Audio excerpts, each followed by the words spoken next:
ह्याच्या आर्टचं नाव आहे चॉककृती. म्हणजे चॉक आणि कृती यांची झालेली आकृती, ती चॉककृती.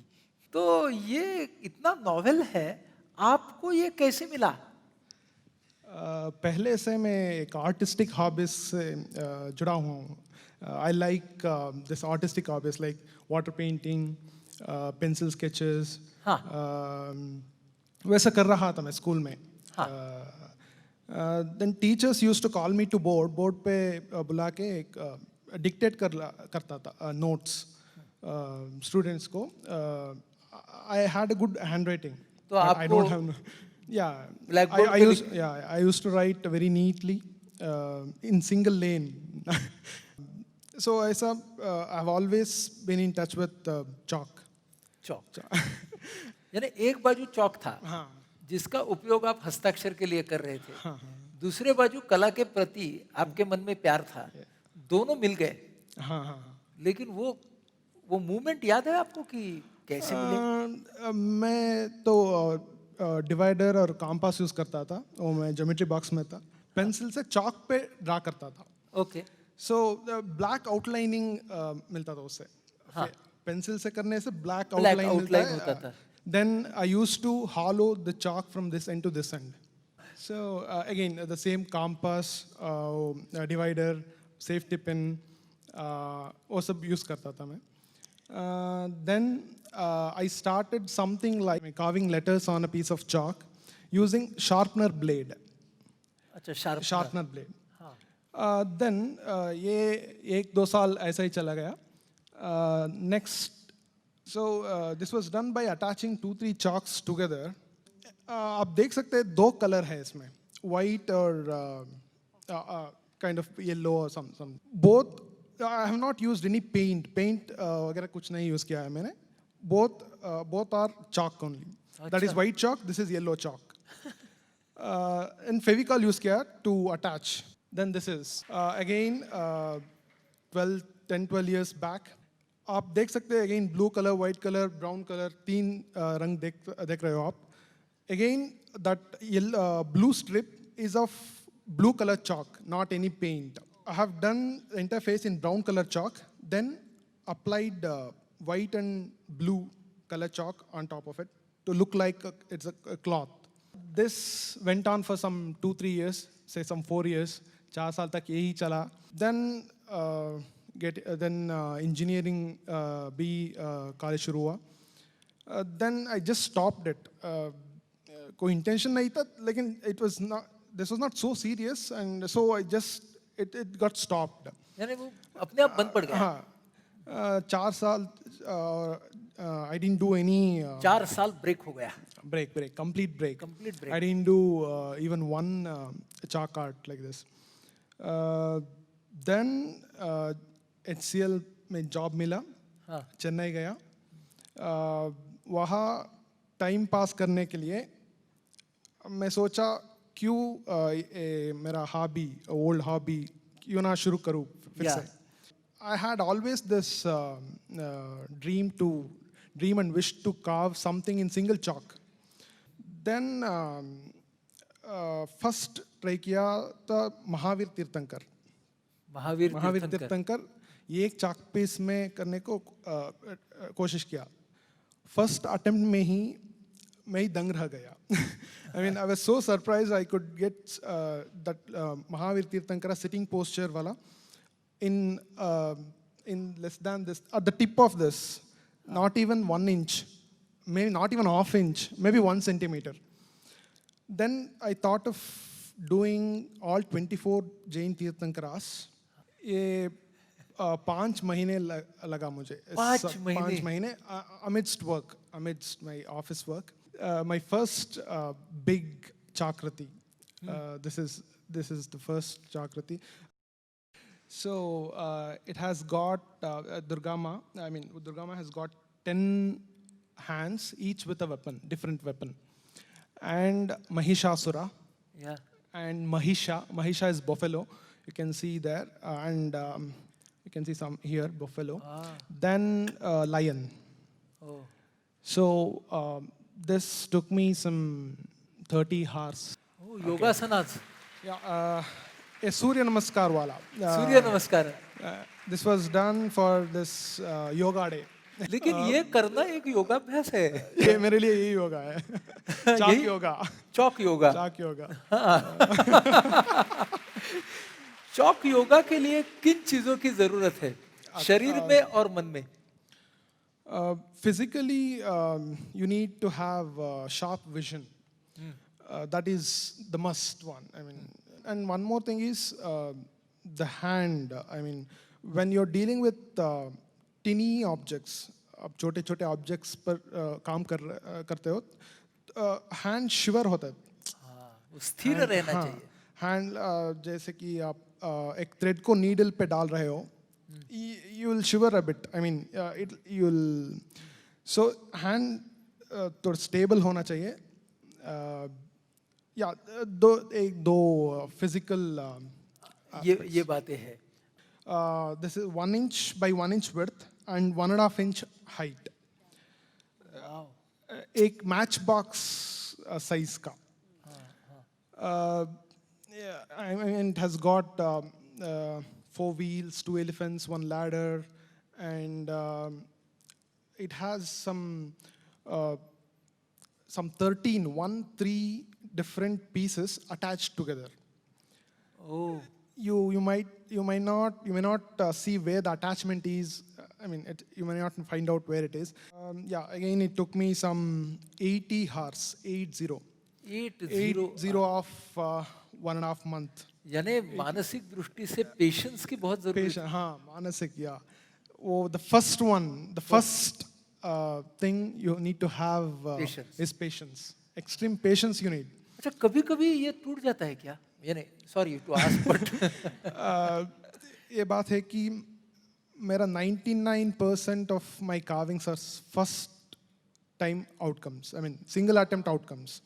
99%. Ek 1% is with the portrait carvings. I mean, sometimes when you do some portrait carving, you won't get, I won't get exact the same. So I might have to try the portrait the second time. So other than that, 99% is single attempt. So again, this took me 80 plus hours of 3 months.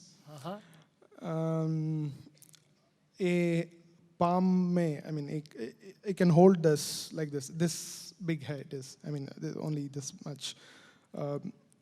It has different parts, like 4 minarets hai, ek dome hai. different parts बना के वो KIA है. ये एक छोटा domes, then arch, then basement. Basement भी chalk से है. Basement भी chalk और फेविकॉल, I mean, कुछ नहीं है. उसके अलावा कुछ नहीं है. हमें जरा आपके इंस्ट्रूमेंट्स दिखाइए. Yeah, sure. ये है एक. This is a dissection needle. We use this in biology labs. One more is this one. ये डेंटिस्ट यूज करते हैं. Yeah, dentist use करता है tool. Let's see some more. ये 3 मेरा सबसे favorite रहा है. ये 3. First one shows mother's love. Second one father's love. Third one friends. Importance of friend. This is Bahubali. Shravanabelagola ke Gomateshwar. So Bahubali on pencil, I mean pencil lead. This is on pencil lead. So you can see it is not even maybe 1 centimeter. This is Balakrishna. Then pencil में Ganesh, Mahavir. ये Cricket World Cup. Cricket World Cup. Yeah. ये quite complex one. Lead babies. Emblem. This is again very complex, very tricky carving. This has three pieces. Okay. And this is Dandi March. I mean, this is they call it Gyara Murti. All, like, if you can see, different people, different attires, someone is wearing dhoti, someone is a sari, then someone with that coat, dupattas, petas, all those, and of different age group, then different postures, different walking posture, hand. To arrange all these on that platform, it took me 16 hours just to arrange it, just to fix it on this. अच्छा एक बात बताओ, ये आपकी hobby और ये आपका IT का वर्क दोनों का एक दूसरे से कोई रिश्ता नहीं है ना? कोई रिश्ता नहीं, कोई तो काम पे काम है, हॉबी में हॉबी है, लेकिन हॉबी का काम को उपयोग होता है क्या? यानी मेरा कहने का मतलब है कि कंसंट्रेशन जो चॉककृति में चाहिए, डेफिनेटली वो प्रोग्रामिंग में भी बहुत काम आता है, बहुत काम आता है, बहुत आवश्यक। Concentration is highly required. I mean patience और कंसंट्रेशन बहुत ज़्यादा रिक्वायर्ड है इसको, इस हॉबी को। और एक और is one more thing required is the visualisation, I mean imagination और visualise. every artist has that. I mean, they have to visualize and imagine. I mean, you have to. Their output should be something like this. I mean, after some hours of effort, my output should be something like this. आपने सचिन तेंदुलकर का भी बनाया था? हाँ, ये मैंने अप्रैल 24 को बनाया, 3 years back, 2013, 2 years back, Sachin sir birthday को. He just looked it and he just went back. "ये क्या है? What is this?" Then I explained him like it is done in chalk. Then he started observing each and every detail of it. अच्छा, और एक बहुत मशहूर आदमी आपको Twitter पर follow करते हैं, उनका नाम बताइए। अमिताभ बच्चन। वो आपको क्यों फॉलो करते हैं वो जरा बताइए, वो जरा दिखाइए। So the पहला वाला द chalk piece में किया है, that portrait, उसको मैं 2013 अगस्त में उसको भेजा Twitter pay, the photo, the same photo. I know there are so many crores of followers. My tweet he'll never see my tweet, definitely. I mean, from his point of view, he can't see every tweet he gets. बरोबर. So I was waiting for him to come online. I mean, to post some tweet. Then immediately I used to pump my tweets.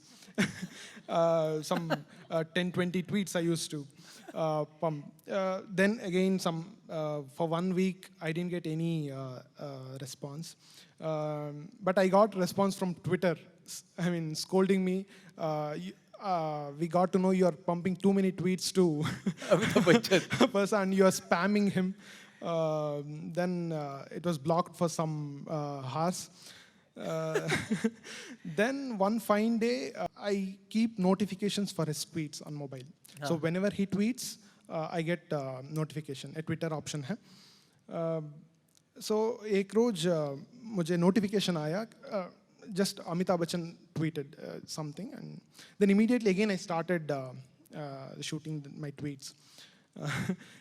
Then I came back to my work, knowing definitely the same thing, same hoga. I mean, notice, you may not notice that. Then one more notification came. I opened it. It said it read.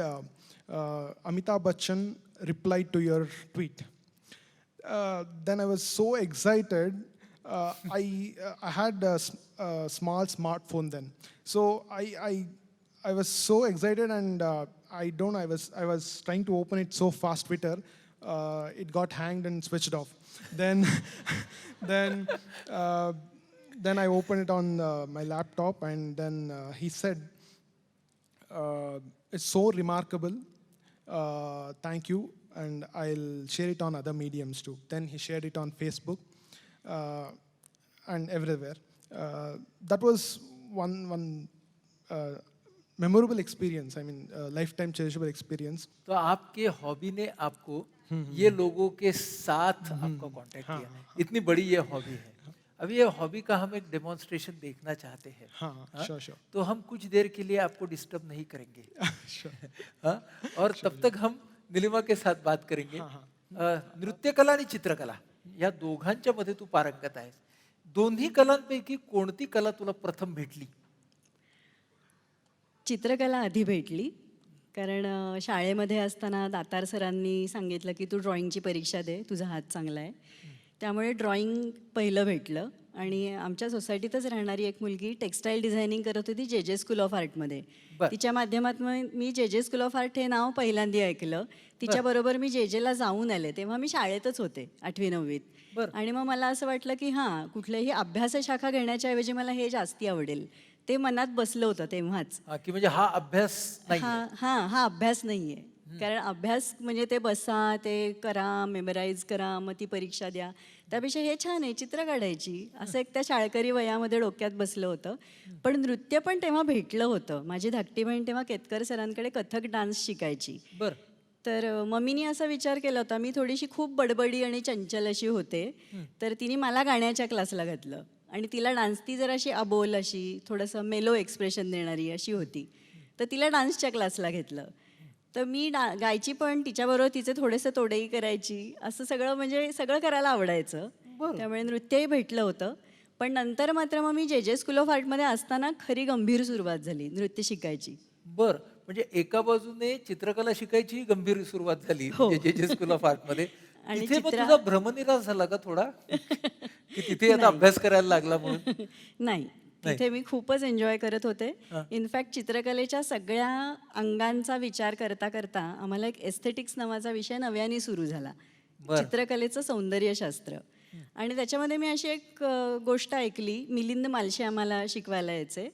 ते म्हणाले की तुम्ही एका ललित कलेची practice जेव्हा करता, तेव्हा त्याला जर दुसऱ्या एका ललित कलेची जोड जर तुम्ही दिलीत, तर तुम्हाला दोन्हीतल्या अनुभवांमुळे दोन्हीमध्ये एक प्रकारची खोली अनुभवायला मिळेल. आणि हे एक माझ्या डोक्यात बसलं. आणि असं वाटलं की मग आपण डान्स शिकलो तर. बर. आणि मग सुरुवात केली नृत्य शिकायला. तेव्हा मी जवळजवळ FYच्या वयाला होते, म्हणजे FYचं जे 12वी नंतरचं वर्ष, तेव्हा मी सुरुवात केली. भरतनाट्यमच का? भरतनाट्यम काय, याची पण एक गमतीशीर गोष्ट झाली. खूप सगळे कार्यक्रम अटेंड करायचे, तर मी एका भरतनाट्यमच्या कार्यक्रमाला गेले. IIT पवईमध्ये तो परफॉर्मन्स होता. आणि त्याच्यामध्ये नृत्याची सुरुवात त्या डान्सरने अशा नेक मुवमेंटने केली होती. ह्यातला नृत्यामध्ये सुंदरी ग्रीवा म्हणतात. बर. एक म्हणजे एक सुंदर हालचाल, संपूर्ण देह उभा राहिल्यानंतर पहिलं काय हलेल तर खरोखर ही मुवमेंट ही पहिली नेहमी असते नृत्यात. आणि मी सहज घरी येऊन ती करून बघितली आणि ती मला आली. बर. आणि मग असं वाटलं की मग आपण भरतनाट्यमच शिकावं. ओके. म्हणजे खरं कथक होतं घरामध्ये, घरामध्ये कथ्थक होतं. पण ह्या नेक मुवमेंटच्या मी प्रेमात पडले आणि मी भरतनाट्यम शिकायला सुरुवात केली. बरं. पण करता करता बघा, तुझं आता GD आर्ट झालं, मग आर्ट एज्युकेशनचा डिप्लोमा झाला, नंतर भरतनाट्यम मध्ये MA झालं. म्हणजे तू जे केलंस त्याच्यातल्या शिक्षणामध्येही तू पारंगत झालीस. मग आता मला तू सांग की दोघांपैकी तुझा छंद कोणता, व्यवसाय कोणता? कारण तू दोन्ही शिकवतेस. खरं तर दोन्ही छंद आहेत आणि दोन्ही व्यवसाय आहेत. ओके. दोन्ही छंद आहेत आणि दोन्ही व्यवसाय. म्हणजे व्यवसाय अशा दृष्टीने की केवळ अर्थार्जन करून देणारा व्यवसाय अशा ह्याने नाही, तर संपूर्णतः एक व्यावसायिकता त्याच्यामधली आपल्याकडे असणं, की त्या संपूर्ण त्याच्यातल्या टेक्निकबद्दल अपडेट असणं, त्याच्यातल्या संपूर्ण ज्ञान घेण्यासाठी आपण स्वतः आधी विद्यार्थी असावं लागतं. तर ते तशा भूमिकेतून व्यावसायिकता अशी माझ्या म्हणजे अशा अर्थाने मी हा शब्द वापरते. एकतर माझा आर्ट स्कूल हे माझ्या पेंटिंगच्या फील्डमधला व्यवसायच झाला. संस्था सुरू केली. म्हणजे इनफॅक्ट त्या आर्ट स्कूल सगळं फॉर्म करण्यापासून आम्ही त्याचं सगळी सुरुवात केली. कारण ठाण्यामध्ये आर्ट स्कूल नव्हतं. तर तशा दृष्टीने मी तिथे शिकवते. आणि नृत्य मला शिकवायला आवडतं, कारण की त्याच्यामुळे आपण मला स्वतःला फ्रेश वाटतं आणि सतत जोडलेलं राहतं. तर त्या दृष्टीने नृत्य हे शिकवते सुद्धा, परफॉर्म पण करते आणि नव्या कोरिओग्राफीज पण करते. देशा परदेशामध्ये परफॉर्म केलेलं आहेस नृत्य, आणि तुझी प्रदर्शनही झालेली आहे. नृत्यकला आणि चित्रकला ह्याच्यामध्ये साम्य काय आहेत? चित्र आणि नृत्यात साम्य तर खूपच आहे. जेव्हा मी जे स्कूल ऑफ आर्टमध्ये फाईन आर्ट पेंटिंग शिकत होते आणि इथे सुचेताताई, ज्यांच्याकडे मी नृत्य शिकायची, ज्या पुण्यामध्ये असतात, सुचेता भेडे चापेकर, त्या पण जे स्कूल ऑफ आर्टच्याच माजी विद्यार्थिनी होत्या. बरं. आणि त्यांना मला शिकवताना एक वेगळी मजा यायची. असं त्या मला म्हणायच्या की तुला आहे ना ते रेषेचं सांगितलं की पटकन कळतं असं. कारण की नृत्यातही रेषा आहेत, चित्रातही रेषा आहेत. नृत्यात रेषा आहे? नृत्यात रेषा आहेत. कशी असते ती? सांगते हां. हां. चित्रकार समजा एखादा कॅनव्हास समोर बसला तर रिकाम्या कॅनव्हासवर अशी एक आडवी लाईन त्यांनी काढली, सरळ आडवी रेषा, की खालच्या भागाची जमीन होते आणि वरच्या भागाचा आकाश होतं आपोआपच, एक हॉरिझॉन्टल लाईन. आणि नृत्यामध्ये, भरतनाट्यममध्ये हीच हॉरिझॉन्टल लाईन ही बेसला आहे. तुम्हाला दाखवते. हां, दाखव. हां, अच्छा, ही हॉरिझॉन्टल लाईन आहे. बरं. ही हॉरिझॉन्टल लाईन ही नृत्याचा बेस आहे. म्हणजे मला सारखी अशा त्या सिमिलॅरिटीज जाणवायच्या. म्हणजे रंगमंच हा रिकामा कॅनव्हास, चित्रकलेचा रिकामा कॅनव्हास म्हणजे नर्तकीचा रिकामा रंगमंच. आणि चित्रकार जशा रेषा काढतो कॅनव्हासवरती, तसंच नर्तकी स्वतःच्या हातांच्या हालचालीतून ज्या रेषा काढते त्या संपूर्ण अवकाशाला कवेत घेण्यासाठी काढते. बरं, पण आता मला सांग की चित्राला लय ताल असतो का? आणि चित्राला लय ताल असतो. असतो. हां. कारण की कसं आहे की लय, ताल, रंग ह्या ज्या गोष्टी आहेत ना, ह्या जीवनालाच व्यापून उरलेल्या आहेत तसं पाहिलं तर. बरं. कारण ते मुळात आधी निसर्गात आहे आणि आपण स्वतः निसर्गाचं एक प्रॉडक्ट आहोत. हो. निसर्गात जशी सिमेट्रिकल लय दिसते आपल्याला, पानांचे 2 भाग एकसारखे, आपले स्वतः आपण तसंच सिमेट्रिकल डिव्हाइड झालेले आहोत. आणि हे एक तत्व नृत्यामध्ये फार सुंदर फॉलो केलं जातं भरतनाट्यममध्ये. जी हालचाल उजवीकडे केली जाते, डावीकडे, तशीच हालचाल एक्झॅक्टली करता येणं हे एक तंत्र आहे. म्हणजे आपण आपल्यामधूनच ते सिमेट्रीचं तत्व जणू काही प्रक्षेपित करतो की काय. माझा पुढचा म्हणजे मी म्हणालो चित्रामध्ये लय ताल असते, तू सांगितलंस. नृत्यामध्ये रंग असतात का? नृत्यामध्ये रंग असतात. असतात. हो. कसे? नृत्यातले रंग म्हणजे नृत्यात निर्माण होणाऱ्या भावच्छटा. अच्छा. एक विरहिणी आहे जी आर्तपणे तिच्या सख्याला, तिच्या प्रियकराला भेटायची इच्छा मनामध्ये धरून आहे. ती सांगते, सुन सखी पिऊ मेरो कहाँ, नैना दो देखे चाहे, सुन सखी पिऊ मेरो कहाँ, नैना दो देखे चाहे. म्हणजे मुद्रा आणि सगळ्या हा रंग आहे, हा नृत्यामधला रंग आहे. हा नृत्यातला रंग आहे. नृत्यामधल्या ज्या वेगवेगळ्या भावछटा, छटा ह्या खऱ्या रंगांच्या असतात. आणि रंग हा तर ही तर इतकी टर्म अशी आहे की आपण सगळीकडे वापरतो. कधी कधी रंगाचा बेरंग होतो, कधी कधी रंग उडतो, एखाद्या व्यक्तीचा रंग उडून जातो, आणि मग कधी कधी रंगतदार होतं सगळं, मैफल रंगते. त्यामुळे रंग हा जवळजवळ सगळीकडेच आहे, निसर्गामध्ये आहे. चित्रकाराला मिळणारी दाद आणि नर्तकाला मिळणारी दाद, ह्याच्यात साम्य काय असतं, फरक काय असतो? साम्य भरपूर आहे. फरक एवढाच की 2 कलांच्या प्रकृतीमध्ये फरक आहे. ज्याला आपण चित्र म्हणतो तो आविष्कार पूर्ण झाल्यानंतर रसिकांपर्यंत पोहोचतो. पण बरेचदा चित्रकार आणि रसिक यांची भेटही होते, जशी प्रदर्शनामध्ये भेट होते. तर नर्तकाला मात्र डान्सला इमिजिएटली त्याचा रिस्पॉन्स मिळतो आणि त्याची लगेचच दाद मिळते. दोन्हीही दाद अशा आहेत की ज्या कलाकाराला अत्यंत समाधान देणाऱ्या अशा ही दाद आहे. तू मला सांग, तू नृत्यातलीही गुरु आहेस, चित्रकलेतली आहेस. ठाणा आर्ट स्कूल निलिमाने आणि तिच्या सर्व सहकाऱ्यांनी अक्षरशः शून्यातून उभं केलं आणि त्या आर्ट स्कूलची ती प्राचार्य म्हणून काम करते. तर एवढ्या सगळ्यामध्ये तुझाही रियाज म्हणजे प्रॅक्टिस लागतेच ह्या सगळ्याला. तर तुझ्या समय नियोजनाच्या काही टिप्स आम्हाला सांग. त्यातल्या त्यात मी फोकसिंग म्हणजे करणं हा एक पाळते भाग. समजा जर आत्ता परफॉर्मन्स आहे जवळ, तर मग नृत्याच्या रियाजावरती जास्ती फोकसिंग करायचं. एक्झिबिशन जवळ आलं तर मग त्यातल्या निर्मितीवर म्हणजे स्विच ऑन ऑफ अशा प्रकारचं नियोजन करावं लागतं. सगळेच तानसेन होतील असं नाही. म्हणजे आम्ही तुझ्या एवढे चांगले चित्र नाही काढू शकणार किंवा तुझ्या एवढं चांगलं नृत्य नाही करू शकणार, पण आम्ही कानसेन तर होऊ शकतो. तर आम्हाला सगळ्यांना कानसेन होण्याचे फायदे काय ते सांग. बरं. खूप सगळे ताण आलेले असतात नेहमीच्या रुटीनमधल्या गोष्टी करून, तर त्याच्यातनं थोडासा रिलीफ मिळण्यासाठी हे कानसेन होणं हे खूप जास्ती गरजेचं आहे असं वाटतं. जसं ह्यांनी आत्ता हा छानदिष्ट प्रकारातनं त्या कुठे म्हणजे कुठपर्यंत आपण त्याच्यातनं पोहोचू शकतो या मंचावरनं आपण अनिल अवचट अनुभवलेले आहेत. म्हणजे छंद हा शब्द पॅशन या अर्थीच वापरायला पाहिजे, की त्या एका गोष्टीमध्ये आपण पूर्णतः तन मन घालून त्याच्यातनं आलेले जे अनुभव आहेत त्या सृजन निर्मितीतनं, त्याच्यातनं जर आपला स्वतःचा विकास होत असेल तर ते निश्चितच मला असं वाटतं कानसेन होणं हे सुद्धा तितकंच महत्त्वाचं आहे. आणि छंदाला स्पर्धेच्या रिंगणात उतरवावं का नाही? स्पर्धेच्या रिंगणात उतरायला हरकत नाही, पण ती हेल्दी कॉम्पिटिशन असावी. म्हणजे उदाहरणार्थ काही नाट्यस्पर्धा असतात आणि एका विशिष्ट वयाच्या नंतरच.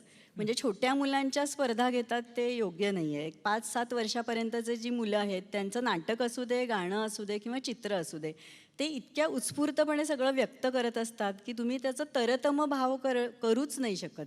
ते प्रत्येकाचं स्वतःचं एक्सप्रेशन असतं आणि ते फार खरं असतं. तर त्या दृष्टीने विचार केला तर तिथे स्पर्धा नसावी असं वाटतं. आणि छंद आणि व्यवसाय एकरूप होणं म्हणजे नक्की काय? छंद आणि व्यवसाय हा एकरूप जर झाला एखाद्या ठिकाणी तर खूपच ते भाग्याचंच लक्षण आहे असं मला नेहमी वाटतं. जसं आता ह्यांना त्यांचा व्यवसाय दिवसभराचा आहे तो वेगळा आहे, पण त्यांचा छंद जो आहे तो आणखीन वेगळा आहे. पण हे अर्थातच दोन्ही एकमेकांना पूरक होतात. पण काही ठिकाणी असं दिसतं आता जे कलावंत आहेत, कलाकार आहेत, ते त्यांच्या त्यांच्या अंगच्या गुणांचा वापर करूनच व्यवसाय करतात. तेव्हा छंद आणि व्यवसाय एकरूप होतो आणि त्याचे कष्टही वाटत नाहीत. इनफॅक्ट जॉब सॅटिस्फॅक्शन आपण ज्याला म्हणतो, की ते करताना पण रमायला होतं किंवा त्याची वेगवेगळी डायमेन्शन्स एक्सप्लोअर करता येतात. मी पण त्याचा आनंद अनुभवला दोन्ही ठिकाणी. जेव्हा आपण रमायला लागतो तेव्हा आपण कमी दमायला लागतो. एक्झॅक्टली. आणि हा खूप महत्वाचा फायदा आहे. फायदा आहे. हो. आता आपण आपल्या रमलेल्या मित्राकडे येऊया. हा, बरोबर अर्धा तासामध्ये आता सचिन तू कुठपर्यंत आलायस आपण बघूया.